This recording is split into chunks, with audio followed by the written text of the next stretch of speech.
माजी कॅबिनेट मंत्री आणि राष्ट्रवादी काँग्रेसचे आमदार माणिकराव कोकाटे यांना अखेर आज कोर्टाने त्यांना अटकेपासून जरी दिलासा मिळाला असला तरी आमदारकीचा मात्र डोक्यावर टांगती तलवार कायमच आहे.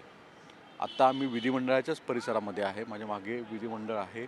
याच विधिमंडळामध्ये पुढच्या 72 तासामध्ये माणिकराव कोकाटेंची आमदारकी रद्द करावी का किंवा करू नये याबाबतचा अंतिम निर्णय विधानसभा अध्यक्षांकडेच येणार आहे.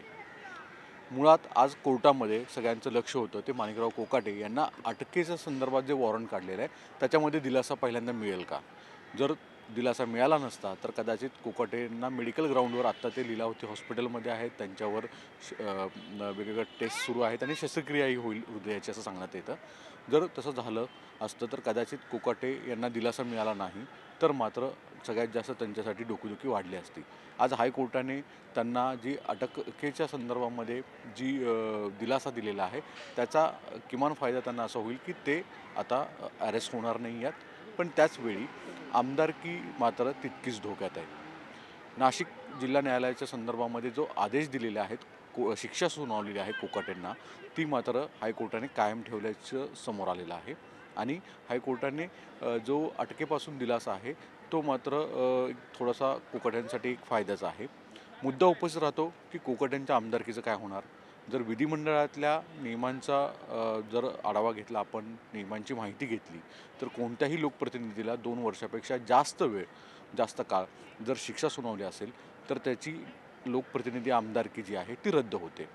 अर्थात ज्यावेळेस कुठलं न्यायालय या संदर्भातली शिक्षा सुनावतं आणि त्यानंतरनं त्या कोर्टाची प्रत ही शासनाकडे जाते. शासनाकडनं त्या संदर्भात अधिकृतरित्या विधान अध्यक्षांना आणि विधिमंडळ सचिवांना विधिमंडळाला कळवलं जातं.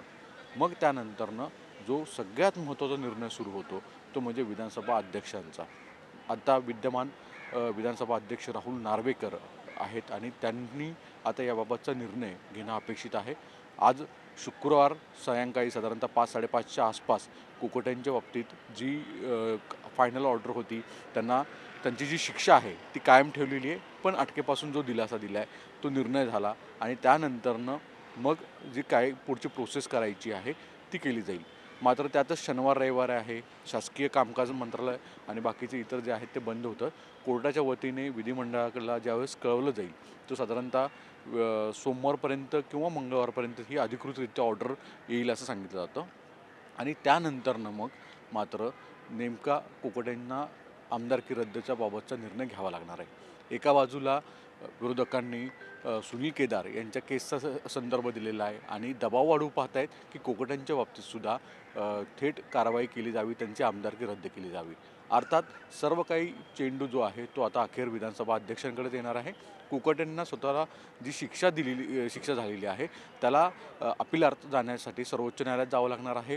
कारण की तिथून काही दिलासा मिळेल तो कधी मिळेल, सुप्रीम कोर्ट बेंच मेन्शन कधी करेल, त्यानंतर ती सुनावणीवर त्या निर्णय कधी देईल तो कालावधी जाणार आहे.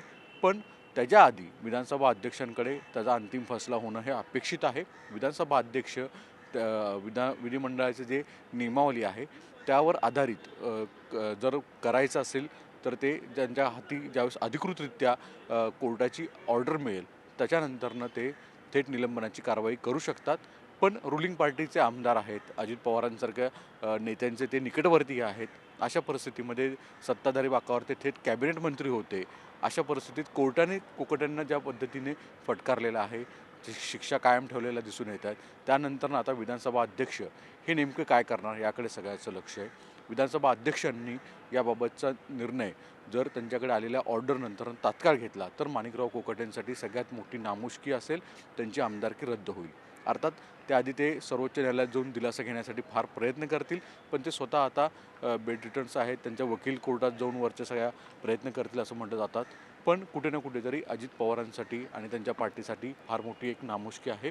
यापूर्वी धनंजय मुंडेंचा या सरकारमध्ये म्हणजे 1 वर्ष पूर्ण होतं त्याच्या आधीच धनंजय मुंडेंचा राजीनामा द्यावा लागला होता. धनंजय मुंडे हे एक राष्ट्रवादीचे चेहरे होते, त्यांना मंत्रिमंडळातून जावं लागलं.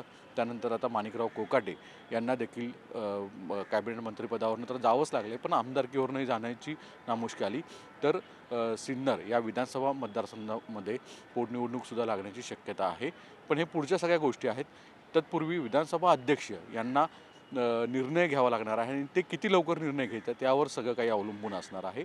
माणिकराव कोकाटेंची आमदारकीचा निर्णय अखेर या विधिमंडळाच्या अध्यक्षांच्याच कोर्टात होईल आणि ते किती तत्परतेने याबाबतचा निर्णय लवकर घेत आहेत याकडेही सगळ्यांचं लक्ष आहे.